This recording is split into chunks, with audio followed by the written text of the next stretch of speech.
En mi cuarta exposición, permítanme dirigir vuestra atención al nexo entre calvinismo y ciencia, no para agotar un tema de tanto peso en una sola exposición, por supuesto. Solo 4 puntos encomendaré a vuestra consideración. Primero, que el calvinismo cultivó el amor a la ciencia. Segundo, que restauró a la ciencia a su dominio. Tercero, que liberó a la ciencia de ataduras no naturales. Y cuarto, en qué manera buscó y encontró una solución del inevitable conflicto científico. El calvinismo cultivó el amor a la ciencia. Primero entonces, se encuentra en el calvinismo un impulso escondido, una inclinación, un incentivo para la investigación científica. Es un hecho que la ciencia fue incentivada por ello, y su propio principio exige un espíritu científico. Una sola página gloriosa de la historia del calvinismo es suficiente para comprobar el hecho. Antes de entrar plenamente en la discusión del incentivo a la investigación científica que se encuentra en el calvinismo como tal, la página de la historia del calvinismo, o mejor dicho, de la humanidad, sin igual en su belleza, a la cual me refiero, es el sitio de Leiden, hace más de 300 años. El sitio de Leiden era de hecho una lucha entre Alva y el príncipe Guillermo sobre el rumbo futuro de la historia mundial. Y el resultado fue que al fin Alva tuvo que retirarse y que Guillermo el Silencioso fue capaz de enarbolar la bandera de la libertad sobre Europa. Leiden, defendida casi exclusivamente por sus propios habitantes, se enfrentó contra las mejores tropas de lo que era considerado el mejor ejército del mundo. 3 meses después de comenzar el sitio, se agotaron los alimentos. Los ciudadanos aparentemente vencidos lograron vivir de perros y ratas. A esta hambruna le siguió pronto la muerte negra, la peste, que se llevó la tercera parte de los habitantes. Los españoles ofrecieron paz y perdón a la gente moribunda, pero Leiden, recordando la mala fe del enemigo en su trato con las ciudades de Naarden y Haarlem, respondieron audazmente y con orgullo: si fuera necesario, somos dispuestos a comer nuestros brazos izquierdos y defender con nuestros brazos derechos a nuestras esposas, nuestra libertad y nuestra religión contra ti, oh tirano. Así perseveraban. Ellos esperaban pacientemente la venida del príncipe de Orange para levantar el sitio. Pero el príncipe tuvo que esperar a Dios. Los diques de la provincia de Holanda habían sido cortados. La tierra alrededor de Leiden estaba inundada. Una flota estaba lista para socorrer a Leiden, pero el viento empujó el agua hacia afuera y la flota no pudo entrar. Dios probó a su pueblo severamente. Por fin, el 1 de octubre, el viento volteó al oeste, forzó las aguas hacia adentro y la flota pudo alcanzar la ciudad sitiada. Entonces, los españoles huyeron apresuradamente para escapar de la subida de las aguas. El 3 de octubre, la flota entró al puerto de Leiden y al levantarse el sitio, Holanda y Europa estuvieron a salvo. Los habitantes, casi muertos de hambre, apenas pudieron arrastrarse, pero todos cojearon como un solo hombre a la casa de oración. Allí cayeron sobre sus rodillas y dieron gracias a Dios. Pero cuando intentaron expresar su gratitud en salmos de alabanza, se quedaron sin voz, porque no les sobraban fuerzas y las notas de su canto se desvanecieron en un llanto agradecido. Esto es lo que llamo una página gloriosa en la historia de la libertad, escrita en sangre. Y si ustedes me preguntan, ¿qué tiene esto que ver con ciencia? He aquí la respuesta. En reconocimiento de tal valentía patriótica, el Estado de Holanda otorgó a Leiden no unas condecoraciones, tampoco oro ni honra, sino una escuela de ciencias, la Universidad de Leiden, con renombre en todo el mundo. Nadie excede a los alemanes en orgullo de su gloria científica. Sin embargo, nadie menos que Niebuhr testificó que la sala del Senado de la Universidad de Leiden es el aula más memorable de la ciencia.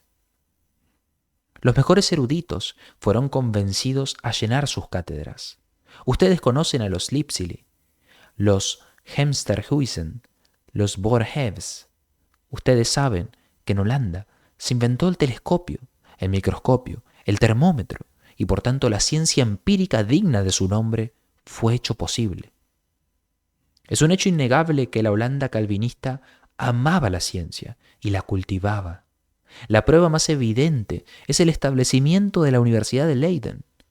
Recibir como recompensa suprema una universidad de ciencias, cuando en una lucha temerosa el rumbo de la historia mundial fue cambiado por su heroísmo. Esto es imaginable solo en una nación cuyo mismo principio de vida incluye el amor a la ciencia. Y ahora trataré del principio mismo. No es suficiente haberse familiarizado con los hechos. Tengo que demostrar también por qué el calvinismo no puede hacer otra cosa que incentivar el amor a la ciencia. Y no lo vean como algo extraño si señalo la doctrina calvinista de la predestinación como el motivo más fuerte en estos días para la cultivación de la ciencia en un sentido superior. Pero para prevenir los malentendidos, déjenme primero explicar lo que significa el término ciencia aquí. Estoy hablando de la ciencia humana como un entero, no lo que ustedes llaman ciencias, o como lo expresa el francés, ciencias exactas. Especialmente, yo niego que el mero empirismo en sí mismo ya sea ciencia perfecta. Aún la investigación microscópica más minuciosa, la investigación telescópica de alcance más lejano, no es nada más que percepción con ojos reforzados. Esto se torna en ciencia cuando usted descubre en los fenómenos específicos percibidos una ley universal. Y entonces llega el pensamiento que gobierna la constelación entera de los fenómenos. De esta manera se originan las ciencias especiales. Pero aún en ellas, la mente humana no encuentra reposo. La materia de las diversas ciencias tiene que agruparse bajo una sola cabeza y llevar bajo el gobierno de un solo principio, por medio de la teoría o hipótesis, y finalmente la sistemática, la reina de las ciencias, sale de su tienda para tejer de todos los resultados diferentes una unidad entera orgánica. Es cierto que la palabra famosa de Dubois, Raymond ignorabimus, ha sido usada por muchos para hacer aparentar que nuestra sed por la ciencia, en su sentido supremo, nunca sería satisfecha, y que el agnosticismo, que pone una cortina delante del fondo y sobre los abismos de la vida, se satisface con el estudio de los fenómenos de las diferentes ciencias. Pero hace cierto tiempo, la mente humana empezó a tomar su venganza contra este vandalismo espiritual. No se puede suprimir la pregunta acerca del origen, la interconexión, el destino de todo lo que existe, y la victoria veloz con la cual la teoría de la evolución ocupó todas las esferas, en enemistad contra la palabra de Dios, es una prueba de cuánto necesitamos esta unidad de una cosmovisión. ¿Cómo entonces podemos comprobar que el amor por la ciencia, en este sentido superior, que apunta a la unidad en nuestro conocimiento del cosmos entero, es efectivamente asegurado mediante nuestra fe calvinista en la predestinación de Dios? Si usted quiere entender esto, entonces regrese de la predestinación hacia el decreto de Dios en general. La fe en la predestinación no es otra cosa que la penetración del decreto de Dios en nuestra propia vida personal. O si ustedes prefieren, el heroísmo de aplicar la soberanía de la voluntad de Dios a nuestra propia existencia. Esto significa que no estamos satisfechos con una mera confesión en palabras, sino que estamos dispuestos a mantener nuestra confesión, tanto respecto a esta vida como a la vida por venir. Es una prueba de honestidad, firmeza y solidez en nuestras expresiones en cuanto a la unidad entre la voluntad de Dios y la certeza de sus operaciones. Pero cuando procedemos al decreto de Dios, ¿qué significa la predestinación de Dios? Sino la certeza de que la existencia y el rumbo de todas las cosas, es decir, el cosmos entero, no son un juego de capricho y suerte, sino que obedecen a una ley y a un orden, y que existe una voluntad firme que lleva a cabo sus designios, tanto en la naturaleza como en la historia. ¿No están ustedes de acuerdo con que esto nos obliga a aceptar el concepto de una unidad que abarca todo y de un solo principio que gobierna todo? Nos obliga a reconocer que existe algo que es general, escondido y sin embargo se expresa en todo lo que es particular. Nos obliga a confesar que una estabilidad y regularidad gobierna sobre todo. Entonces, ustedes reconocen que el cosmos no es un montón de piedras amontonadas, sino un edificio monumental, levantado según un estilo consecuente. Si abandonamos este punto de vista, entonces, en cualquier momento, es incierto lo que va a suceder. ¿Qué rumbo tomarán las cosas? ¿Qué nos espera cada mañana, cada noche, a nosotros, nuestra familia, nuestro país, el mundo en general? La preocupación principal sería entonces la voluntad caprichosa del hombre. Cada persona podría entonces elegir y actuar en cierto momento de cierta manera, pero igualmente podría ser exactamente lo contrario. No podríamos confiar en nada. No hubiera ninguna interconexión, ningún desarrollo, ninguna continuidad, una crónica, ninguna historia. Y ahora, díganme, ¿qué sería de la ciencia bajo estas condiciones? Podríamos hablar todavía del estudio de la naturaleza, pero el estudio de la vida humana sería ambiguo e incierto. Solo podríamos acertar históricamente los hechos desnudos. La historia no tendría lugar para una interconexión y un plan. La historia moriría. No quiero entrar ahora en una discusión sobre el libre albedrío del hombre, no tenemos tiempo para ello. Pero es un hecho que el desarrollo más avanzado de la ciencia en nuestra época ha decidido casi unánimemente en favor del calvinismo. Respecto a la antítesis entre la unidad y estabilidad del decreto de Dios, lo que profesa el calvinismo, y la superficialidad y causalidad, lo que prefieren los arminianos. Los sistemas de los grandes filósofos modernos, casi todos, están a favor de la unidad y estabilidad. La historia de la civilización en Inglaterra, por Buckle, demostró el orden firme de las cosas con una fuerza asombrosa, casi matemática. Lombroso y su entera escuela de criminalistas también se mueven a lo largo de las líneas calvinistas. Y la última hipótesis de que las leyes de herencia y variación que controlan toda la organización de la naturaleza no permiten ninguna excepción en el dominio de la vida humana, ya ha sido aceptada como el credo común por todos los evolucionistas. Aunque me abstengo por el momento de criticar estos sistemas filosóficos e hipótesis naturalistas, todos ellos demuestran que el desarrollo entero de la ciencia en nuestra época presupone un cosmos que no es preso de la causalidad, sino que existe y se desarrolla en base a un principio, según un orden firme, apuntando a un plan fijo. Este concepto es diametralmente opuesto al arminianismo y en completa armonía con la fe calvinista, de que hay una sola voluntad suprema en Dios, la causa de todas las cosas existentes, sujetándolas a ordenanzas fijas y dirigiéndolas hacia un plan preestablecido. Los calvinistas nunca pensaban que la idea del cosmos en la predestinación de Dios consistiría en un agregado de decretos sueltos, sino mantenían siempre que lo entero formaba un solo programa orgánico de la creación entera y de la historia entera. Y puesto que un calvinista considera que el decreto de Dios es el fundamento y origen de las leyes naturales, encuentra en ello también el fundamento firme, el origen de toda ley moral y espiritual.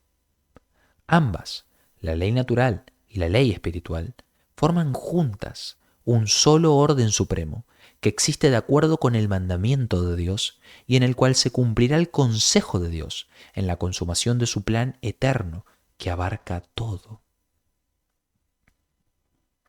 La fe en tal unidad, estabilidad y orden de las cosas, personalmente como predestinación, cósmicamente como el decreto de Dios, no pudo hacer otra cosa que despertar e incentivar el amor a la ciencia. Sin una convicción profunda de esta unidad, estabilidad y orden, la ciencia no puede llegar más allá de meras conjeturas. Y sólo donde hay fe en la interconexión orgánica del universo, allí también habrá una posibilidad de que la ciencia ascienda desde la investigación empírica de los fenómenos particulares a lo general, y de lo general a la ley que lo gobierna, y de la ley al principio que domina sobre todo. Recuerden que en aquellos días, cuando el calvinismo se hizo por primera vez un camino en esta vida, el semipelagianismo había truncado esta convicción de unidad, estabilidad y orden. De manera que aún Tomás de Aquino perdió mucho de su influencia, mientras los escotistas, místicos y epicúreos competían unos con otros en sus esfuerzos de desviar la mente humana de su rumbo firme. Y quien no percibe el impulso completamente nuevo para emprender investigaciones científicas, que creció desde el calvinismo recién nacido, el cual sacó orden del caos, puso bajo disciplina el libertinaje espiritual, puso fin a este vacilar entre dos o más opiniones, y en vez de las neblinas, nos mostró el cuadro de un río poderoso que toma su rumbo por un lado, un lecho bien regulado hacia un océano que espera para recibirlo. El calvinismo pasó por muchas luchas feroces por causa de su adhesión al decreto de Dios. Vez tras vez parecía estar cerca la destrucción. El calvinismo ha sido despreciado, calumniado por ello, y cuando rehusó excluir aún nuestras acciones pecaminosas del plan de Dios, para no romper en piezas otra vez el programa del orden del mundo, nuestros opositores se atrevieron a acusarnos de hacer de Dios el autor del pecado. Ellos no sabían lo que hicieron. En medio de mala fama y buena fama, el calvinismo mantuvo firmemente su confesión. No se permitió desviarse, ni por burla ni por desprecio, de la convicción firme de que nuestra vida entera tiene que estar bajo el gobierno de una unidad, solidez y orden establecidos por Dios mismo. Por eso necesita una unidad de conceptos, firmeza del conocimiento, orden en su cosmovisión. Y esto es lo que se practica entre nosotros, aún entre la gente común. Y esta necesidad manifiesta es la razón por que despertó la sed del conocimiento.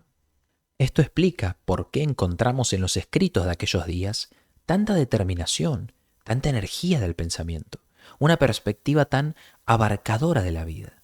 Aún me atrevo a decir que en los recuerdos de las mujeres nobles de aquel siglo y en la correspondencia de los no educados se manifiesta una unidad de cosmovisión y percepción de la vida que imprimió un sello científico sobre su existencia entera. Y junto con esto, ellos nunca favorecieron la primacía de la voluntad. Ellos exigieron en su vida práctica el freno de una conciencia limpia, y en esta conciencia el liderazgo no se pudo conceder al humor o capricho, a la fantasía o la causalidad, sino solamente a la majestad del principio supremo en el cual ellos encontraron la explicación de su existencia y al cual consagraron su vida entera. El calvinismo restauró a la ciencia su dominio. Ahora dejo mi primer punto, que el calvinismo incentivó el amor a la ciencia, y procedo al segundo, que el calvinismo restauró para la ciencia su dominio. Con esto quiero decir que la ciencia cósmica se originó en el mundo grecorromano, que en la Edad Media el cosmos desapareció debajo del horizonte para dirigir la atención de todos hacia la vista distante de la vida futura, y que fue el calvinismo que, sin perder de la vista lo espiritual, llevó a una rehabilitación de las ciencias cósmicas. Si fuéramos obligados a elegir entre el buen gusto cósmico de Grecia, con su ceguera para las cosas eternas, y la Edad Media, con su ceguera para las cosas cósmicas, pero su amor místico por Cristo, entonces seguramente cada hijo de Dios se uniría con Bernardo de Clairvaux y con Tomás de Aquino, en lugar de con Heráclito y Aristóteles. El peregrino que camina por el mundo sin preocuparse por su preservación y destino, nos presenta una figura más ideal que el griego mundano que buscaba religión en la adoración de Venus o de Baco, que se aduló a sí mismo en la veneración de los héroes y que rebajó su honor varonil en la veneración de las prostitutas. De ninguna manera estoy sobreestimando el mundo clásico, pero con todo esto aseguro que el único Aristóteles sabía más acerca del cosmos que todos los padres de la Iglesia juntos, que bajo el dominio del Islam florecía una ciencia cósmica mejor que en las escuelas de las catedrales y los monasterios de Europa, que el redescubrimiento de los escritos de Aristóteles fue el primer incentivo a estudiar, y que sólo el calvinismo, por medio de su principio dominante que nos insta siempre a regresar desde la cruz a la creación y por medio de su doctrina de la gracia común, abrió nuevamente para la ciencia el campo amplio del cosmos, ahora iluminado por el sol de la justicia, de quien las Escrituras testifican que Él es en quien están escondidos todos los tesoros de la sabiduría y el conocimiento. Entonces, nos detendremos aquí para considerar primero este principio general del calvinismo y después la doctrina de la gracia común. Todos están de acuerdo con que la religión cristiana es sustancialmente soteriológica. ¿Qué tengo que hacer para ser salvo? Fue por todas las épocas la pregunta del buscador ansioso, que requiere una respuesta por encima de todo lo demás. Esta pregunta no es entendible para aquellos que no quieren considerar el tiempo a la luz de la eternidad, y que están acostumbrados a pensar de esta tierra sin conexión orgánica y moral alguna con la vida del porvenir. Pero, naturalmente, donde aparecen dos elementos, como en este caso el pecador y el santo, lo temporal y lo eterno, la vida terrenal y la vida celestial, hay allí siempre un peligro de perder la vista la interconexión entre ellos y de falsificar a ambos por error o parcialidad. El cristianismo no escapó de este error. Un concepto dualista de la regeneración rompió entre la vida de la naturaleza y la vida de la gracia. Por su contemplación demasiado intensa de las cosas celestiales, descuidó el mundo de la creación de Dios. Por su exclusivo amor de las cosas eternas, se atrasó en el cumplimiento de sus deberes temporales. Descuidó el cuerpo porque cuidó demasiado del alma. Y este concepto unilateral ha llevado a más que una secta a una adoración mística de Cristo, solo excluyendo a Dios el Padre Todopoderoso, Creador del cielo y de la tierra. Cristo fue percibido exclusivamente como el Salvador, y su significado cosmológico se perdió de la vista. Este dualismo, sin embargo, no encuentra ningún apoyo en la Sagrada Escritura. Cuando Juan describe al Salvador, nos dice primero que Cristo es el Verbo eterno, por quien todas las cosas son hechas y quien es la vida de los hombres. Pablo también testifica que todas las cosas fueron creadas por Cristo y subsisten en Él. Y además que la obra de redención no es limitada a la salvación de pecadores individuales, sino que se extiende a la redención del mundo y a la reunión orgánica de todas las cosas en el cielo y la tierra bajo Cristo, su cabeza original. Cristo mismo habla no solamente de la regeneración de la tierra, sino de una regeneración del cosmos. Pablo declara: la creación entera suspira y espera la redención de la gloria de los hijos de Dios. Y cuando en Patmos escuchaba los himnos de los querubines y de los redimidos, toda honra, alabanza y gratitud se dio a Dios, quien creó el cielo y la tierra. El Apocalipsis regresa al punto de partida de Génesis 1:1. En el principio creó Dios el cielo y la tierra. En acuerdo con ello, el resultado final del futuro como las Sagradas Escrituras lo presentan, no es una existencia meramente espiritual de almas salvadas, sino la restauración del cosmos entero, cuando Dios era todo, en todos, bajo el cielo renovado, en la tierra renovada. Ahora, este significado amplio, cósmico, todo abarcador del Evangelio, fue captado nuevamente por Calvino, captado como el resultado no de un proceso dialéctico, sino de la impresión profunda de la majestad de Dios que había moldeado su vida personal.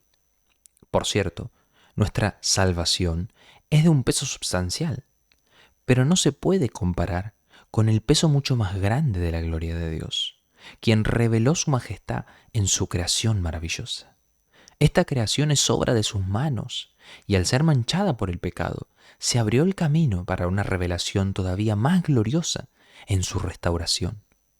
Pero la restauración es siempre la salvación de lo que fue creado primero, la justificación de la obra original de nuestro Dios.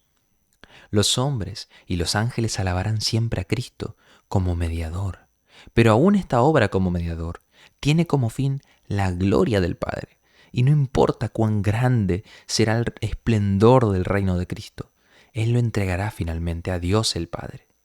Él sigue siendo nuestro abogado ante el Padre, pero la hora llegará cuando su intercesión por nosotros acabará, porque conoceremos en aquel día al Padre que nos ama. Por tanto, el calvinismo pone fin al desprecio por el mundo, las negligencias de lo temporal y la subestimación de las cosas cósmicas. La vida cósmica recibió nuevamente su valor, no a expensas de las cosas eternas, sino por virtud de su calidad como obra de las manos de Dios y revelación de los atributos de Dios. Dos hechos sean suficientes para impresionarles con la verdad de esto. Durante la plaga terrible que una vez devastó a Milán, el amor heroico del cardenal Borromeo brilló en sus ministraciones a los moribundos. Pero durante la plaga que atormentó a Ginebra en el siglo XVI, Calvino actuó mejor y más sabiamente, porque no solamente se preocupó constantemente por las necesidades espirituales de los enfermos, sino al mismo tiempo introdujo medidas higiénicas que lograron detener la plaga. El segundo hecho que quisiera mencionar es no menos notable. El predicador calvinista Pedro Plancio de Ámsterdam era un predicador elocuente, un pastor sin igual en su consagración a su obra, sobre todo en la lucha eclesiástica de sus días, pero al mismo tiempo era el oráculo de los dueños y capitanes de embarcaciones, por causa de sus conocimientos geográficos extensos. La investigación de las líneas de longitud y latitud del globo terráqueo en su entendimiento era uno con la investigación de lo ancho y largo del amor de Cristo. Él se vio a sí mismo puesto ante dos obras de Dios, una en la creación, la otra en Cristo, y en ambas él adoraba esta majestad del Dios Todopoderoso que transportó su alma al éxtasis. En esta luz merece atención que nuestras mejores declaraciones de fe calvinistas hablan de dos medios por los cuales conocemos a Dios, las Escrituras y la naturaleza. Y es aún más notable que Calvino, en lugar de tratar la naturaleza como un asunto marginal, como tantos teólogos lo hacían, comparó las Escrituras con un par de lentes que nos capacitan para descifrar nuevamente los pensamientos divinos, escritos por la mano de Dios en el libro de la naturaleza, que había sido distorsionado a consecuencia de la maldición. Entonces desapareció toda posibilidad de pensar que aquel que se ocupaba con la naturaleza desperdiciaría sus capacidades en la búsqueda de cosas vanas. Al contrario, se percibía que por causa de Dios no debemos retirar nuestra atención del estudio de la naturaleza y de la creación. El estudio del cuerpo ganó nuevamente su lugar de honor al lado del estudio del alma, y la organización social de la humanidad en la tierra fue nuevamente considerada digna de ser objeto de la ciencia, al igual que la congregación de los santos perfectos en el cielo. Esto explica también la relación cercana entre el calvinismo y el humanismo. En cuanto el calvinismo intentó sustituir la vida eterna con la vida en este mundo, cada calvinista se opuso al humanista. Pero en cuanto el humanista se contentó con pedir un reconocimiento apropiado de la vida secular, el calvinista era su aliado. Ahora procederé a considerar la doctrina de la gracia común. Este resultado natural del principio general que acabo de presentarles, pero en su aplicación especial al pecado, comprendido como la corrupción de nuestra naturaleza. El pecado nos enfrenta con un enigma insoluble. Si consideramos el pecado como un veneno mortal, la enemistad contra Dios, que lleva a la condenación eterna, y si representamos al pecador como siendo completamente incapaz de hacer algo bueno e inclinado a todo lo malo, y por tanto solo se puede salvar si Dios en la regeneración cambia su corazón, entonces parece que necesariamente todos los incrédulos deberían ser personas malvadas y repulsivas. Pero esto es muy lejos de nuestra experiencia de la vida real. Al contrario, el mundo incrédulo sobresale en muchos aspectos. Tesoros preciosos nos han llegado desde la antigua civilización pagana. Y si consideramos nuestro propio alrededor, mucho nos atrae, con mucho simpatizamos y mucho admiramos en los estudios y las producciones literarias de infieles profesos. No es exclusivamente el genio o el talento que excita nuestro placer en las palabras y acciones de los incrédulos, sino a menudo es la belleza de su carácter, su celo, su devoción, su amor, su fidelidad, su sentido de honestidad. Y con no poca frecuencia deseamos que ciertos creyentes tengan más de esta atractividad y que entre nosotros, ¿quién no se ruborizó alguna vez al verse confrontado con las virtudes de los paganos?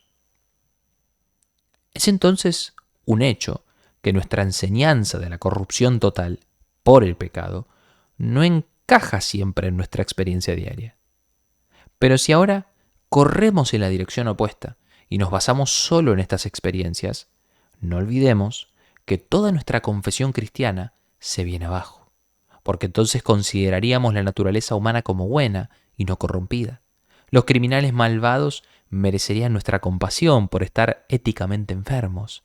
La regeneración no sería necesaria en absoluto para vivir de manera honorable, y nuestra imaginación de una gracia superior sería nada más que jugar con una medicina ineficaz.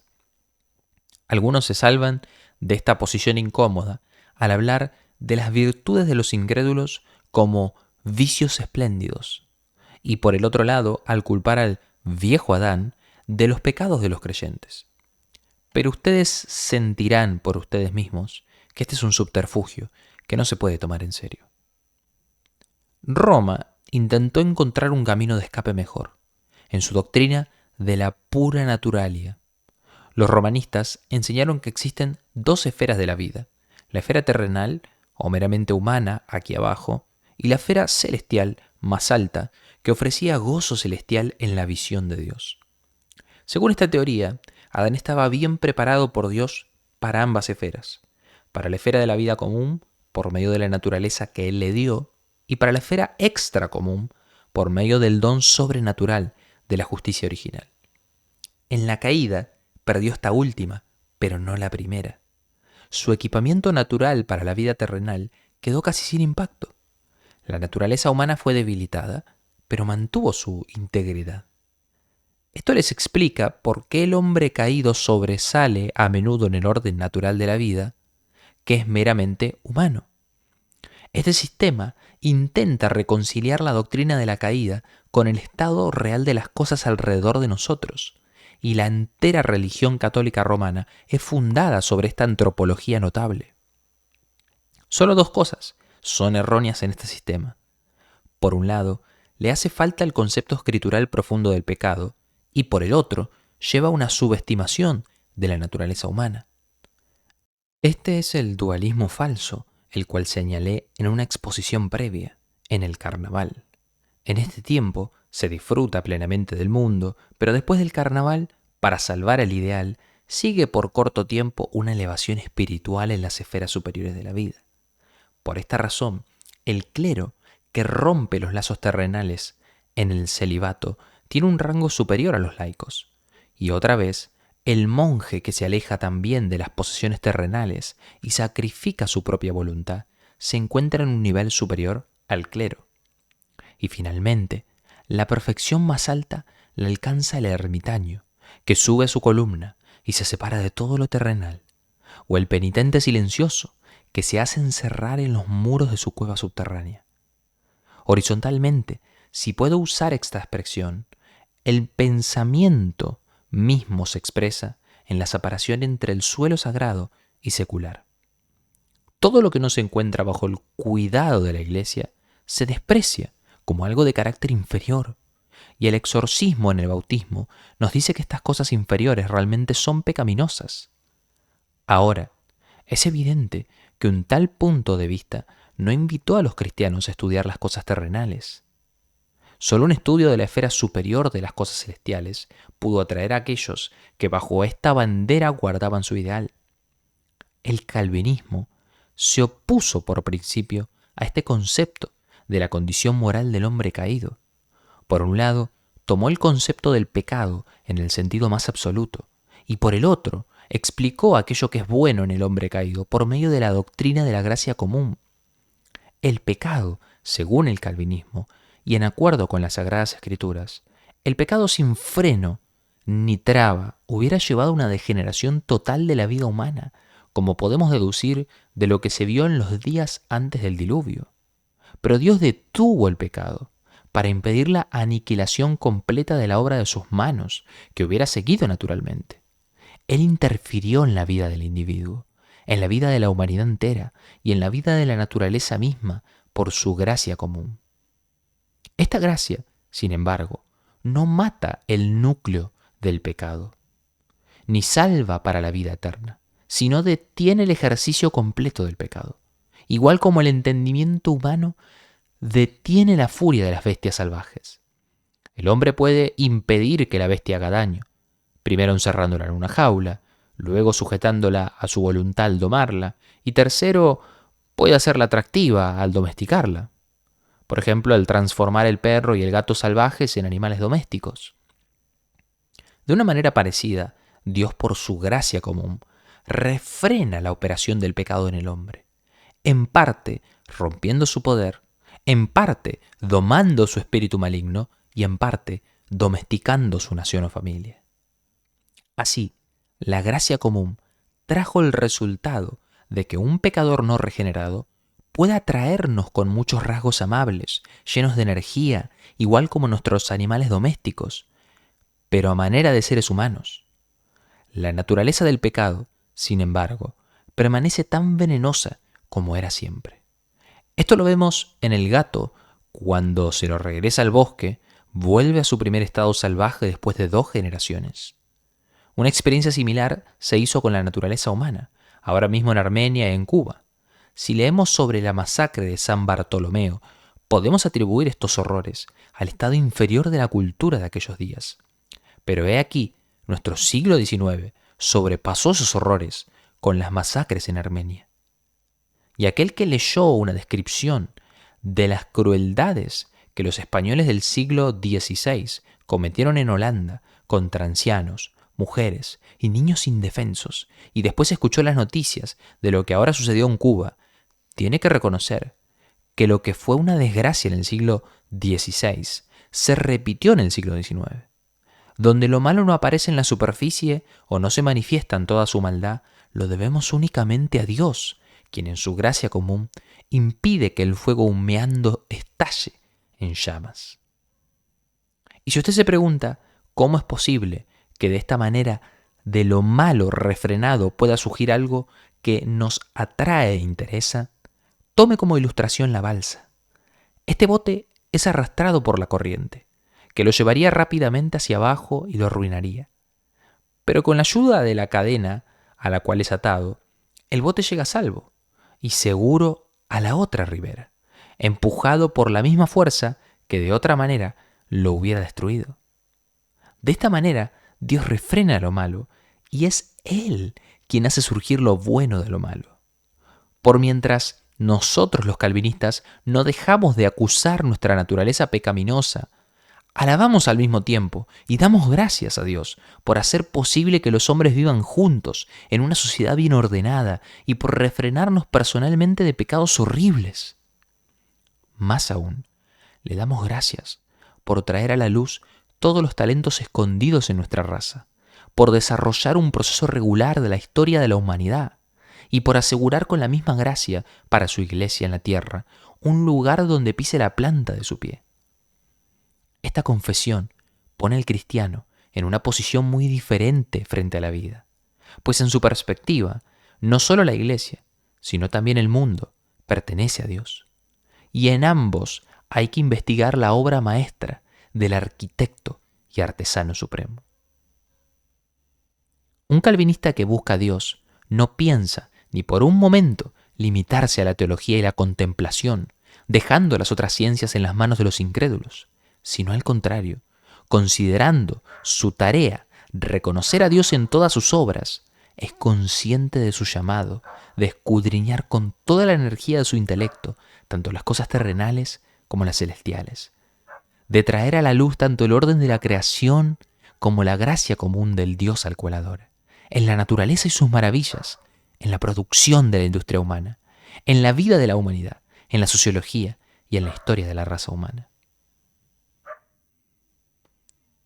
Así ustedes se dan cuenta de cómo esta doctrina de la gracia común removió de una vez la prohibición que había cubierto la vida secular, aún con el peligro de estar muy cerca de un amor unilateral por estos estudios seculares. Ahora se entendió que fue la gracia común de Dios que produjo en la antigua Grecia y Roma los tesoros de la luz filosófica, y nos abrió los tesoros de artes y justicia que encendieron el amor a los estudios clásicos, para renovarnos el beneficio de una herencia tan espléndida. Ahora se vio claramente que la historia de la humanidad no es solo un espectáculo de pasiones crueles, sino un proceso coherente con la cruz en su centro.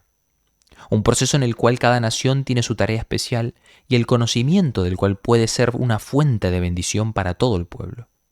Se entendió que la ciencia de la política y de la economía política merecía la atención cuidadosa de los eruditos. Sí, se entendió que no hay nada en la naturaleza, ni en la vida humana, que no se presentaba como un objeto digno de ser investigado, para echar nueva luz sobre las glorias del cosmos entero en sus fenómenos visibles y sus operaciones invisibles. Y si con un punto de vista diferente el progreso de conocimiento científico llevó muchas veces al orgullo y el alejamiento de Dios, en el calvinismo, aún el investigador más profundo nunca dejó de reconocerse a sí mismo como un pecador culpable ante Dios y de atribuir solo a la misericordia de Dios su entendimiento espléndido de las cosas del mundo. El calvinismo liberó la ciencia de las ataduras no naturales.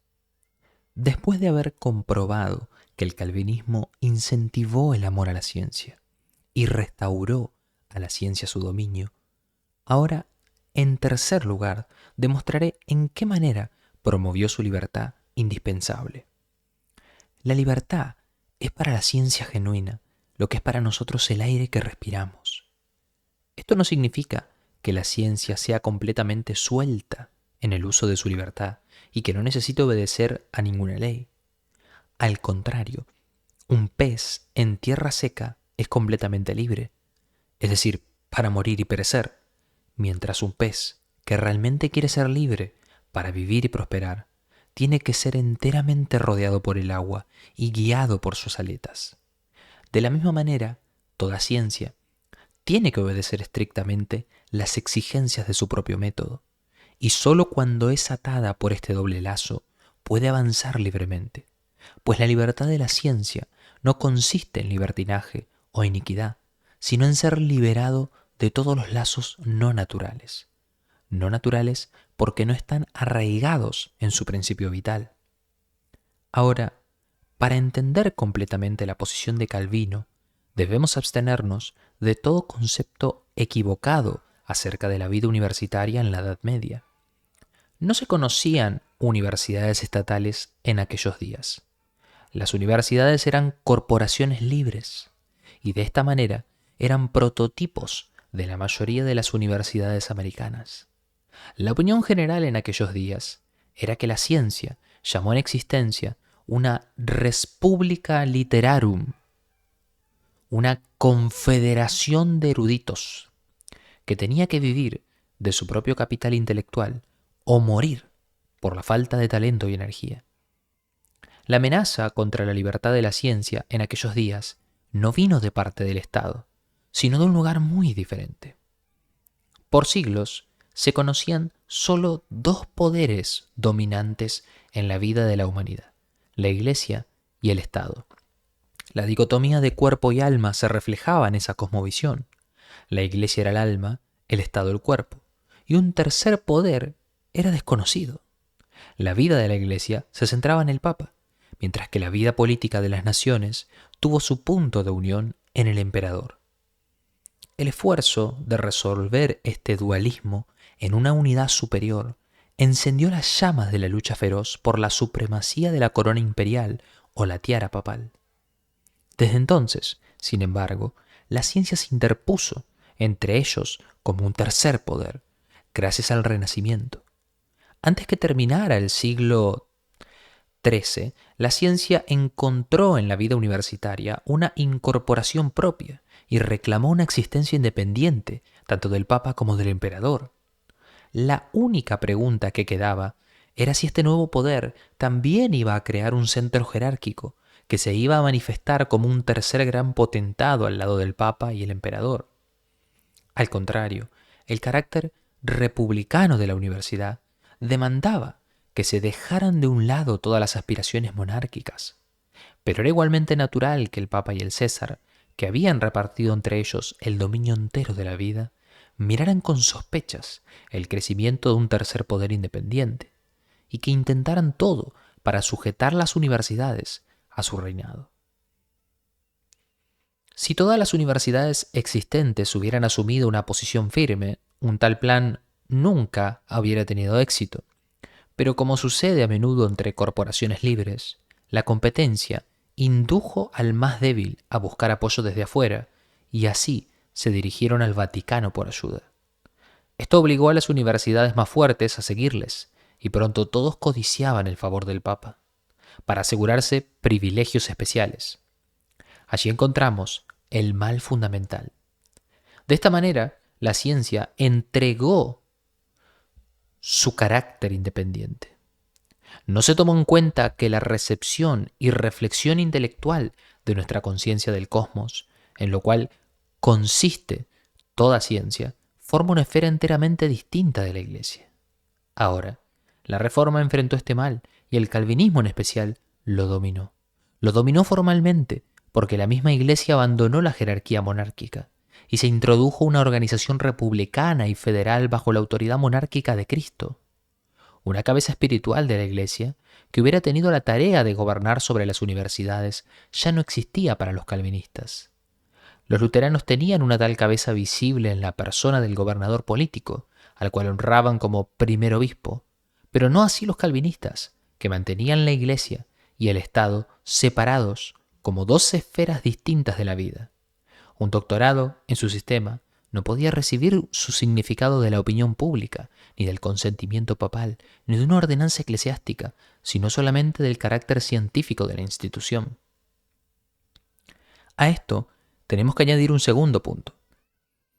Aparte del auspicio papal sobre la universidad como tal, la Iglesia ejercía presión sobre la ciencia, al agredir, acusar y perseguir a los innovadores, a raíz de sus opiniones expresadas y escritos publicados. Roma se oponía a la libertad de la palabra, no solo en la Iglesia, sino también más allá de sus fronteras. Solo la verdad, no el error, tenía el derecho de propagarse en la sociedad, y la verdad no vencía al error en un conflicto honesto, sino lo traía ante la justicia. Esto inhibía la libertad de la ciencia, porque sometía los asuntos científicos, cuando no podían resolverse por la jurisdicción eclesiástica, al juicio de la corte civil. Aquel que temía los conflictos se callaba o se sometía a las circunstancias, y aquel que heroicamente se enfrentaba con la oposición era castigado y le cortaban sus alas. Y si intentaba, sin embargo, volar con las alas cortadas, lo ahogaban. Si alguien publicaba un libro que expresaba unas opiniones demasiado valientes, le consideraban un criminal y tuvo que enfrentarse con la Inquisición y el patíbulo. No se conocía el derecho de la investigación libre. La iglesia de aquellos tiempos creía firmemente que todo lo que era digno de ser sabido ya se sabía, y no tenía idea de la tarea inmensa que todavía le esperaba a la ciencia, ni de la lucha por sobrevivir, que seguiría el cumplimiento de esta tarea. La iglesia era incapaz de discernir en el amanecer de la ciencia una mañana rosada que anunciaba la salida de un nuevo sol, si no veía en su brillo más bien las chispas que amenazaban con incendiar el mundo, y por tanto se sentía justificada y obligada a extinguir estas llamas donde quiera que salían. Si retrocedemos en nuestra imaginación a aquellos tiempos, podemos entender esta posición, pero no sin condenar firmemente el principio subyacente, porque hubiera ahogado la ciencia naciente en su misma cuna. Pero el calvinismo fue el primero en abandonar esta posición perniciosa. Teóricamente, con su descubrimiento de la esfera de la gracia común y pronto también al ofrecer un puerto seguro para todos los que en otro lugar pasaban por tormentas. Es cierto, como siempre en estos casos, que el calvinismo no entendió desde el inicio el alcance pleno de su posición. En sus inicios dejó intacto el deber de extirpar el error, pero la idea invencible, que con el tiempo tuvo que llevar a la libertad de la palabra, encontró su expresión en el principio de que la Iglesia tiene que retirarse al dominio de la gracia particular, y más allá de su gobierno se encuentra el dominio amplio y libre de la gracia común. Como resultado, los castigos de la ley penal fueron gradualmente reducidos a una letra muerta. Para mencionar un solo caso, Descartes, quien tuvo que salir de la Francia católica, encontró en la Holanda calvinista no solo a un antagonista científico, Boetio, sino también un asilo seguro. A esto también tengo que añadir que para que florezca la ciencia hay que crear también una demanda de ciencia, y para este fin la mente pública tiene que ser liberada. Pero mientras la Iglesia extendía su vuelo sobre todo el drama de la vida pública, la atadura continuaba, porque el único fin de la vida consistía en merecer el cielo y en disfrutar del mundo solo hasta donde la Iglesia lo consideraba consistente con ese fin. Desde este punto de vista, era inimaginable que alguien iba a dedicarse con simpatía y con el amor de un investigador al estudio de nuestra existencia terrenal. El amor buscador de todos estaba dirigido hacia la vida eterna, y no percibían que el cristianismo, aparte de su anhelo de la salvación eterna, tiene también en esta tierra, por comisión divina, una gran tarea a cumplir respecto del cosmos. Este nuevo concepto fue primeramente introducido por el calvinismo, cuando cortó hasta la raíz esta idea de que la vida en la tierra era sólo destinada a merecer la bienaventuranza del cielo. Esta bienaventuranza, para todo calvinista verdadero, surge de la regeneración y es sellada por la perseverancia de los santos. Cuando de esta manera la certeza de la fe sustituyó el tráfico de indulgencias, el calvinismo llamó a la cristiandad de regreso al orden de la creación. Llenad la tierra, sojuzgadla, tened dominio sobre ella. La vida cristiana no perdió su carácter de un peregrinaje, pero el calvinista se convirtió en un peregrino que en su camino hacia el hogar eterno todavía tiene que cumplir una tarea importante en la tierra. El cosmos, en toda la riqueza de la naturaleza, estaba extendido delante, debajo y por encima del hombre. Este campo ilimitado tenía que ser trabajado. A este trabajo se dedicó el calvinista con entusiasmo y energía, pues la tierra, con todo lo que está en ella, según la voluntad de Dios, debía ser sometida al hombre. Así florecieron en aquellos días, en mi patria, la agricultura y la industria, el comercio y la navegación, como nunca antes. Esta vida nacional recién nacida despertó nuevas necesidades. Para poder someter la tierra, el conocimiento de la tierra era indispensable. El conocimiento de sus océanos, de su naturaleza, de los atributos y leyes de esta naturaleza. Y así sucedió que la misma gente que hasta entonces no había apoyado a la ciencia, con una nueva energía, repentinamente la llamaron a la acción y la animaron a avanzar con un sentido de libertad que antes no se conocía. El conflicto científico. Y ahora llego a mi último punto, que la emancipación de la ciencia tiene que llevar inevitablemente a un conflicto agudo de principios, y que también para este conflicto solo el calvinismo ofreció la pronta solución. Ustedes entienden cuál es el conflicto que tengo en mente. La investigación libre lleva a colisiones. Uno dibuja las líneas en el mapa de la vida de manera diferente de su prójimo. De allí resultan escuelas y tendencias, optimistas y pesimistas, una escuela de Kant y otra de Hegel. Entre abogados, los deterministas se oponen a los moralistas.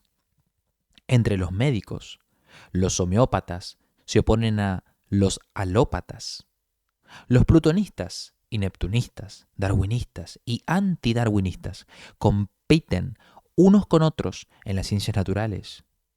Guillermo de Humboldt, Jacob Grimm y Max Muller forman diferentes escuelas en el dominio de la lingüística. Los formalistas y los realistas se disputan en la filología clásica. En todo lugar hay competencia, hay conflicto, lucha, a veces vehemente y audaz, y a menudo mezclado con una aspereza personal. Sin embargo, estos conflictos subordinados son enteramente desplazados por el conflicto principal, que en todos los países confunde a las mentes, el conflicto poderoso entre aquellos que se adhieren a la confesión del Dios Trino y su palabra, y aquellos que buscan la solución del problema mundial en el deísmo, panteísmo y naturalismo. Note que no estoy hablando de un conflicto entre fe y ciencia. Tal conflicto no existe. Toda ciencia, en cierto grado, parte de la fe. Y por otro lado, la fe que nos lleva a la ciencia es una fe malentendida o una forma de superstición, pero no es fe genuina. Toda ciencia presupone la fe en uno mismo, en nuestra conciencia de nosotros mismos. Presupone fe en la función adecuada de nuestros sentidos. Presupone fe en la exactitud de las leyes del pensamiento. Presupone fe en algo universal que está escondido detrás de los fenómenos particulares. Presupone fe en la vida. Y especialmente presupone fe en los principios desde los cuales procedemos. Esto significa que todos estos axiomas indispensables que necesitamos para una investigación científica productiva no nos llegan por medio de una demostración, sino que están establecidos en nuestro propio juicio por nuestros conceptos internos y dados con nuestra conciencia de nosotros mismos. Por el otro lado, todo tipo de fe tiene dentro de sí un impulso de expresarse. Para hacer esto, necesita palabras, términos, expresiones. Estas palabras tienen que manifestar pensamientos. Estos pensamientos tienen que ser interconectados, no solo entre ellos, sino también con nuestro medio ambiente, con el tiempo y la eternidad. Y entonces, tan pronto como la fe brilla en nuestra conciencia, necesita ciencia y demostración. De allí concluimos que el conflicto no es entre fe y ciencia, sino entre la declaración de que el cosmos, tal como existe hoy, o está en una condición normal o en una condición anormal.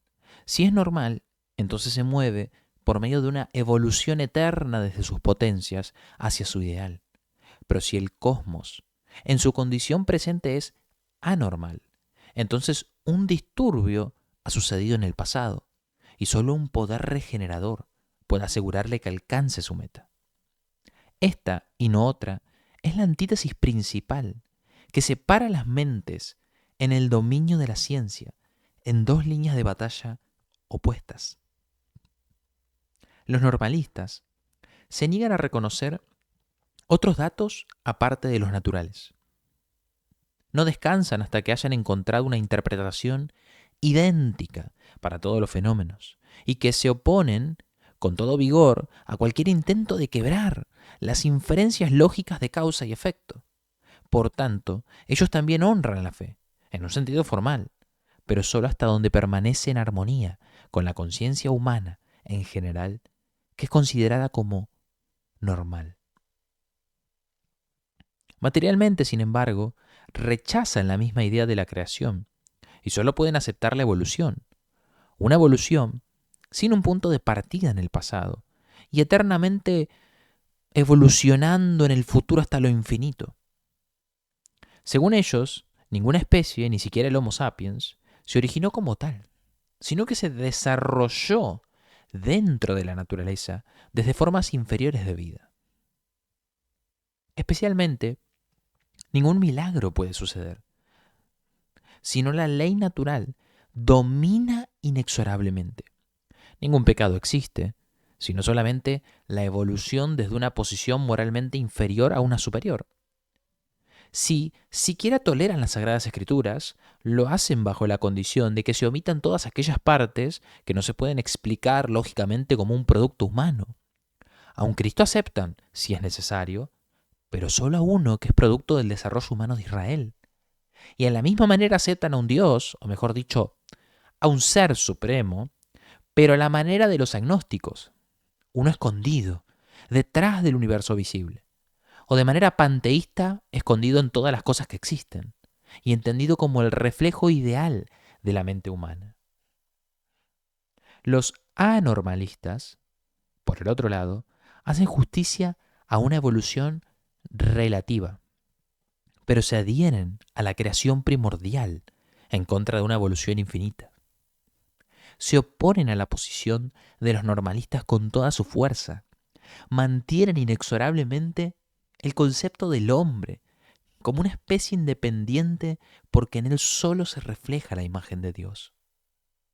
Ellos entienden el pecado como la destrucción de nuestra naturaleza original y por tanto como rebelión contra Dios. Y por esta causa, ellos postulan que lo milagroso es la única manera de restaurar lo anormal. El milagro de la regeneración, el milagro de las Escrituras, el milagro en Cristo, que descendió como Dios con su propia vida a la nuestra. Y así, debido a esta regeneración de lo anormal, encuentra la norma ideal, no en lo natural, sino en el Dios trino. Por tanto, no son la fe y la ciencia que se oponen, sino dos sistemas científicos, de los cuales cada uno tiene su propia fe. Ni podemos decir que la ciencia se opone a la teología, puesto que tratamos con dos formas absolutas de ciencia, de las cuales ambas reclaman el dominio entero del conocimiento humano para sí, y de las cuales ambas tienen una sugerencia particular acerca del Ser Supremo como punto de partida para su cosmovisión. Tanto el panteísmo como el deísmo son sistemas acerca de Dios, y sin reserva, la entera teología moderna tiene su hogar en la ciencia de los normalistas. Y finalmente, estos dos sistemas científicos de los normalistas y los anormalistas no son opositores relativos, caminando juntos hasta medio camino y después pacíficamente permitiendo que escojan caminos diferentes. No, los dos se disputan seriamente el dominio entero de la vida. Y no pueden dejar de esforzarse constantemente a tirar abajo el entero edificio de los postulados de sus opositores respectivos, incluso los fundamentos sobre los cuales descansan estos postulados. Si no intentaran hacer esto, entonces demostrarían en ambos lados que no creen honestamente en su punto de partida, que no son combatientes serios y que no entienden la exigencia primordial de la ciencia, que exige una unidad de concepto. Un normalista que retiene en su sistema aún la más menuda posibilidad de una creación, de una imagen específica de Dios en el hombre, del pecado como caída, de Cristo en cuanto trasciende lo humano, de una regeneración diferente de la evolución, de las Escrituras como verdaderamente palabra de Dios, este es un erudito ambivalente que traiciona el nombre de científico. Pero por otro lado, el que como anormalista transforma la creación hasta cierta medida en evolución, que ve en algún animal el origen del hombre, que abandona la creación del hombre en justicia original y que intenta explicar la regeneración, Cristo y las Escrituras como resultado de causas meramente humanas, en lugar de adherirse con toda su energía a la causa divina como dominante, este tiene que ser igualmente expulsado de nuestras filas, como un hombre ambivalente y no científico. Lo normal y lo anormal son dos puntos de partida absolutamente diferentes, que no tienen nada en común, líneas paralelas que no se cruzan. Tenemos que escoger o la una o la otra.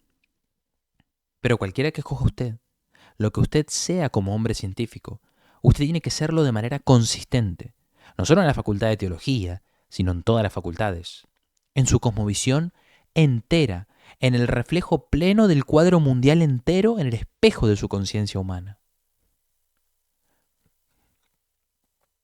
Cronológicamente, es cierto, nosotros, los anormalistas, hemos sido los protagonistas por muchos siglos, casi nunca desafiados, mientras nuestros opositores tuvieron apenas una oportunidad para contradecir nuestros principios. Con la caída de la antigua cosmovisión pagana y el surgimiento de la cosmovisión cristiana, pronto era la convicción general, entre todos los estudiosos, que todo fue creado por Dios, que las especies de seres vivos fueron traídas a existencia por actos creativos especiales, y que entre estas especies el hombre fue creado como portador de la imagen de Dios, en justicia original. Además, que esta armonía original fue quebrantada por el pecado y que para restaurar este estado anormal a su condición original, Dios introdujo las medidas anormales de regeneración de Cristo como mediador y de las Sagradas Escrituras. Por supuesto, en todas las épocas hubo burladores que se reían de estos hechos y gente indiferente que no se interesaba en ello, pero durante siglos eran muy pocos los que se opusieron científicamente a esta convicción universal. El Renacimiento, sin dudas, favoreció una tendencia infiel que fue sentida incluso en el Vaticano. También el humanismo creó un entusiasmo por ideales grecorromanos. Pero aún por siglos después, la gran mayoría de los filólogos, abogados, físicos y médicos dejaron estos fundamentos de la antigua convicción sin tocarlos. Fue durante el siglo XVIII que la oposición salió de su margen y asumió una posición en el centro.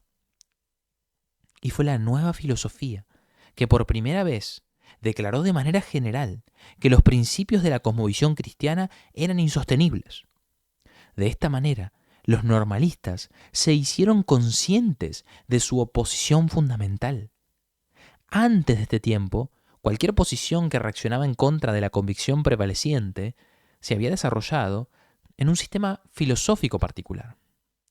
Pero aunque estos sistemas divergían entre sí, todos estaban de acuerdo en su negación de lo anormal. Después que estos sistemas aseguraron el apoyo de los líderes, las otras ciencias siguieron e inmediatamente introdujeron la nueva hipótesis de un proceso normal infinito como punto de partida de sus investigaciones en el derecho, la medicina, las ciencias naturales y la historia. Entonces, por un momento, la opinión pública se asustó repentinamente. Pero puesto que la mayoría de la gente no tenía fe personal, no vacilaron por mucho tiempo. Dentro de un cuarto de siglo, la cosmovisión de los normalistas había literalmente conquistado el mundo en su centro de liderazgo.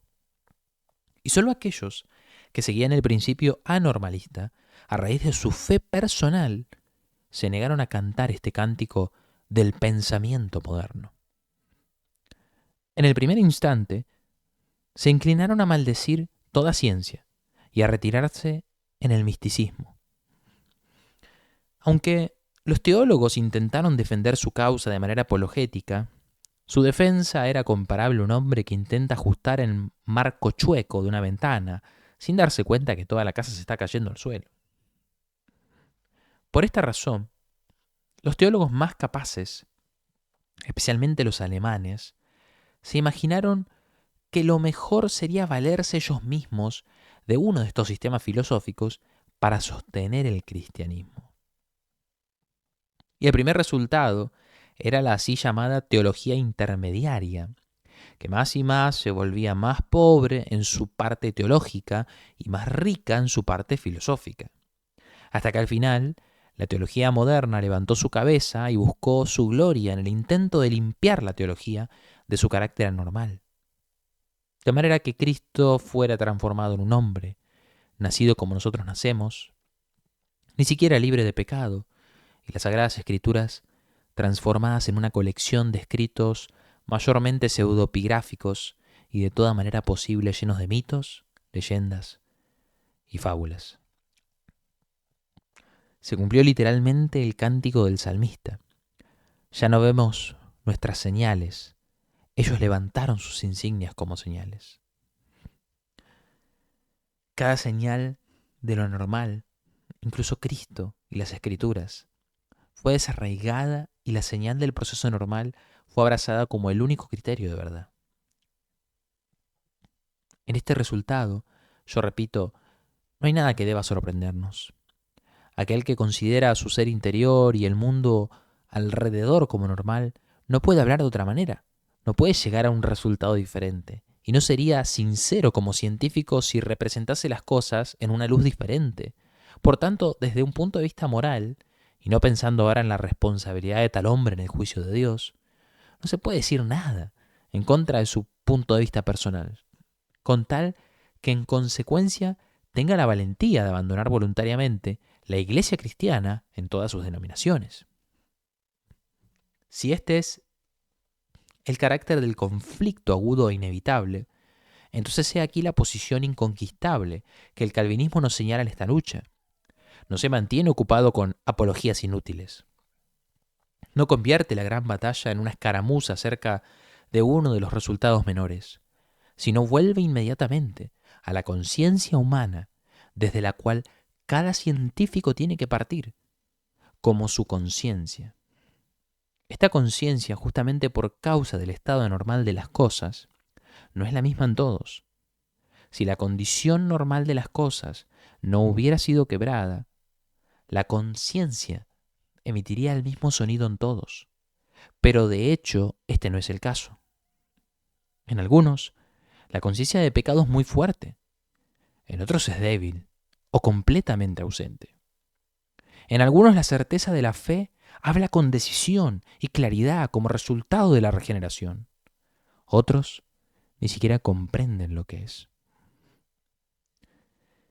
En algunos, el testimonio del Espíritu Santo resuena a voz alta, mientras otros declaran que nunca escucharon tal testimonio.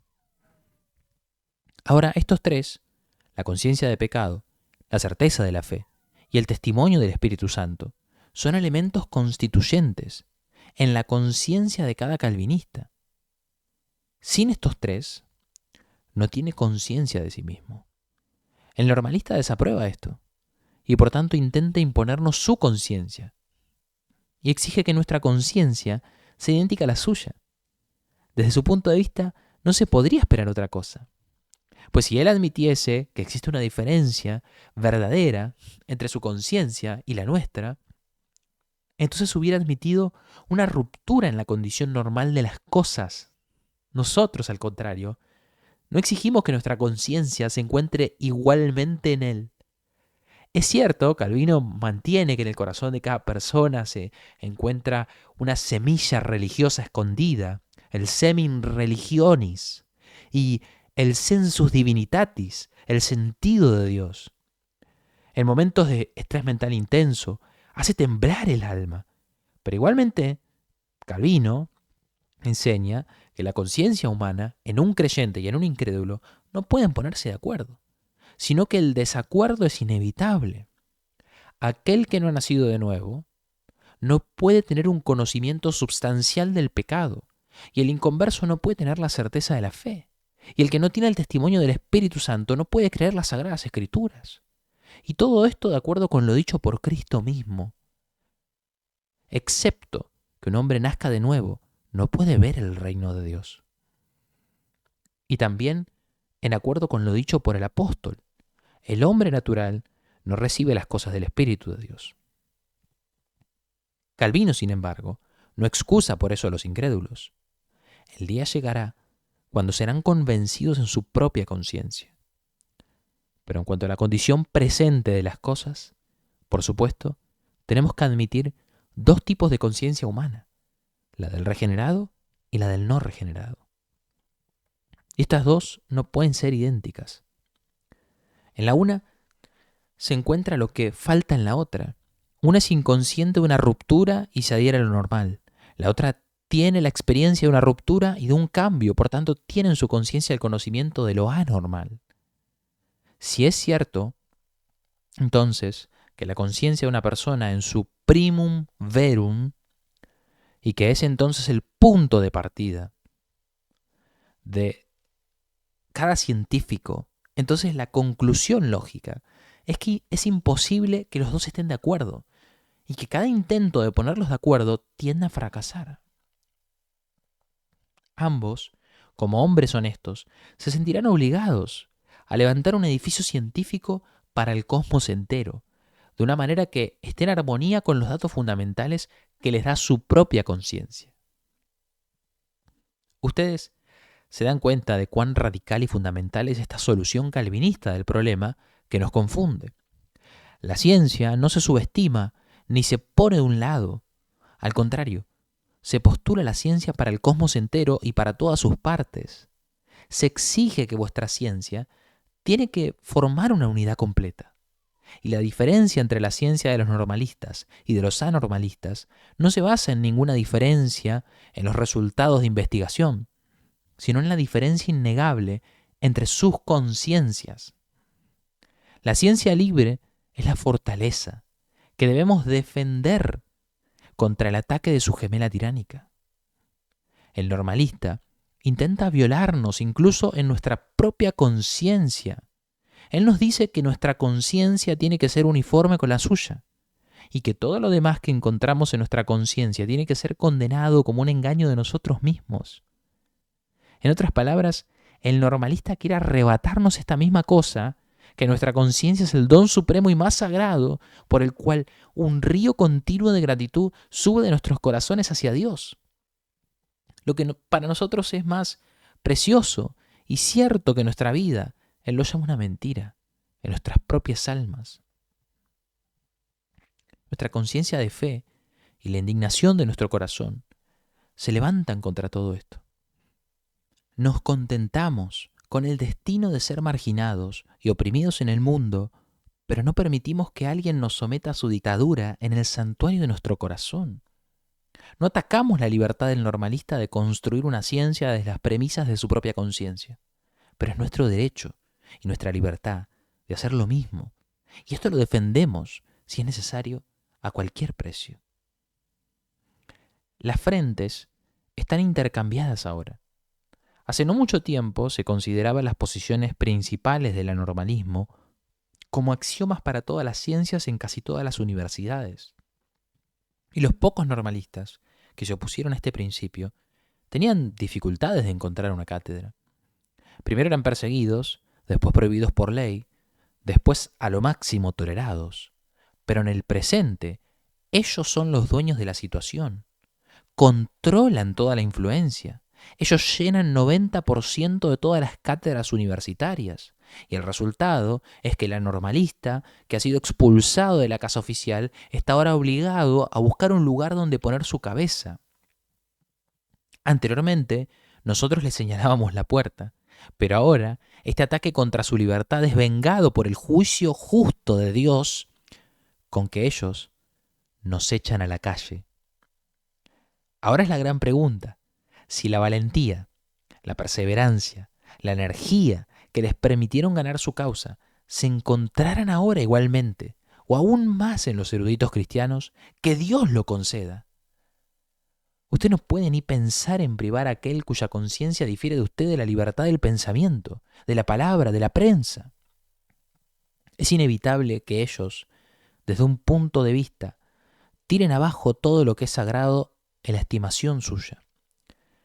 Pero en lugar de aliviar nuestra conciencia, científica en quejas y protestas o sentimientos místicos o trabajos que no requieren una confesión de fe, en lugar de ello, cada erudito cristiano debe tomar la energía de nuestros antagonistas como un incentivo para regresar también a sus propios principios de pensamiento, para renovar toda investigación científica de acuerdo con estos principios y para cargar y sobrecargar a la prensa con sus estudios convincentes.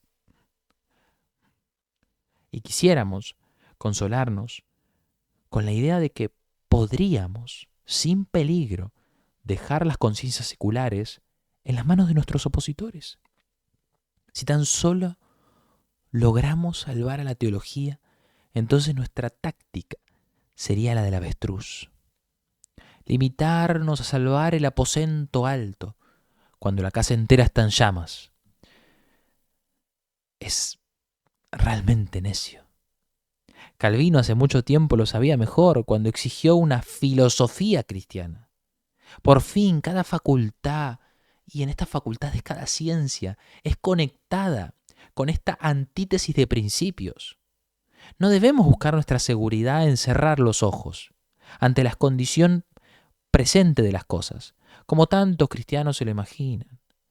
Todo lo que los astrónomos, geólogos, físicos, químicos, zoólogos, bacteriólogos, historiadores o arqueólogos traen a la luz, debemos anotarlo, desconectarlo de las hipótesis que ellos escondieron detrás de ello y de las conclusiones que sacaron de ello, pero cada hecho y cada dato debemos anotarlo como hecho e incorporarlo en nuestra ciencia tanto como en la de ellos. Para que esto sea posible, sin embargo, la vida universitaria tiene que pasar por un camino radical, igual como en los tiempos cuando el calvinismo empezó su carrera.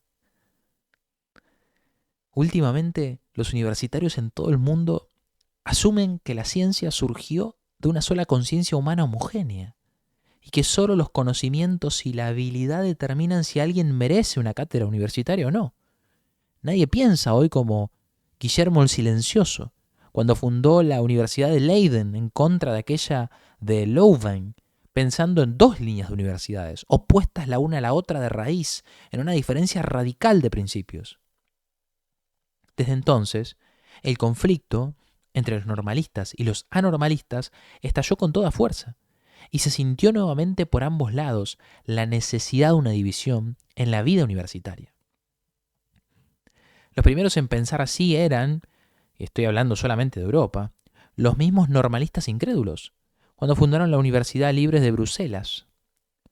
Anteriormente, en el mismo país de Bélgica, la Universidad Católico Romana de Leuven, que fue fundada en oposición contra las universidades neutrales de Liège y Ghent. En Suiza, una universidad surgió en Friburgo como manifestación del principio católico romano. En Gran Bretaña se sigue el mismo principio en Dublín. En Francia, las facultades católico-romanas se oponen a las facultades estatales.